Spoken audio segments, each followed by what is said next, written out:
Bonsoir Franck, vous êtes en direct de Damas.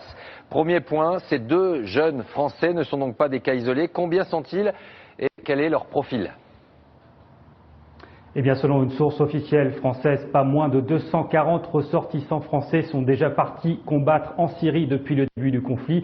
Et ce qui inquiète les autorités, c'est qu'il y en a à peu près le même nombre actuellement sur le départ. Des candidats au djihad qui sont souvent de plus en plus jeunes, recrutés sur Internet, ils se radicalisent en à peine quelques semaines, ils partent sans formation militaire, ils apprennent le maniement des armes directement sur le terrain et sont envoyés en à peine quelques heures au front, un front qui est pourtant de plus en plus violent, de plus en plus intense, puisqu'en plus de se battre contre les soldats de Bachar el-Assad, les groupes islamistes se battent actuellement entre eux et ils utilisent parfois même des kamikazes. Ce fut le cas d'un Toulousain, déjà un Toulousain de 30 ans qui, il y a à peine quelques semaines, s'est fait exploser au volant de son camion bourré d'explosifs dans les rues de Homs, ce qui porte à une vingtaine le nombre de Français tués ici en Syrie depuis le début du conflit. Franck Genozo en direct de Damas. Alors, la question est éminemment politique. Le chef de l'État avait abordé ce sujet lors de sa conférence de presse cette semaine. Question ce soir sur ces filières et sur le travail des services français de renseignement. On voit tout cela avec Audrey Goutard et Antoine Huster.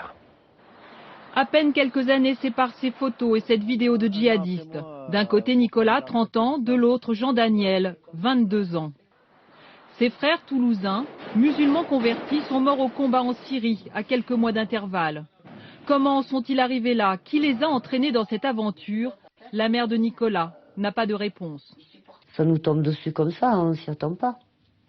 Bon, après, au début, il y a eu une conversion à l'islam, mais bon, ça c'est pas vraiment grave, mais c'est la suite qui est grave, quoi.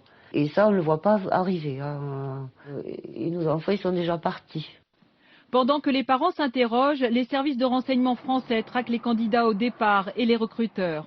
Surveillance des lieux de culte intégristes, comme sur ces images prises par des policiers cachés dans une camionnette. Il est très pote avec les salafis.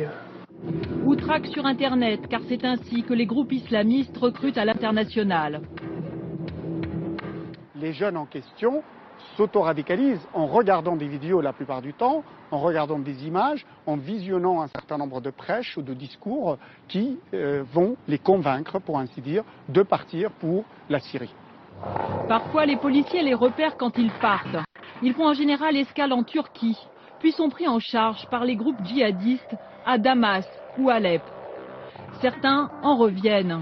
Selon la police, au moins 80 combattants français seraient déjà rentrés. Une fois en France, ils sont surveillés de très près car les enquêteurs craignent qu'ils ne soient devenus plus radicaux et plus violents encore.